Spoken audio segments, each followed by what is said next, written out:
ஒரு ஆற்றங்கரையில் 2 பெரிய மரங்கள் இருந்தன. அந்த வழியாக வந்த ஒரு சிட்டுக்குருவி முதல் மரத்திடம் கேட்டது, மழைக்காலம் தொடங்க இருப்பதால் நானும் என் குஞ்சுகளும் வசிக்க கூடுகட்ட அனுமதிக்க முடியுமா என்று கேட்டது.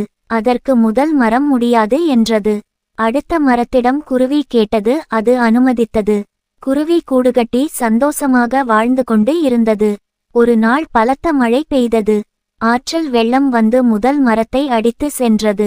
தண்ணீரில் இழுத்துச் செல்லும் பொழுது குருவி சிரித்துக்கொண்டே சொன்னது, எனக்கு வசிக்க கூடுகட்ட இடமில்லை என்று சொன்னதால் இப்போது தண்ணீரில் அடித்து செல்லப்படுகிறாய் என்றது.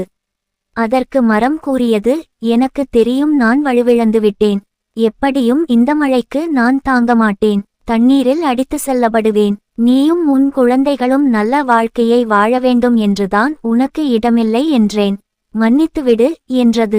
உங்களை யாரும் நிராகரித்தால் அவர்களை தவறாக நினைக்காதீர்கள். நன்றி.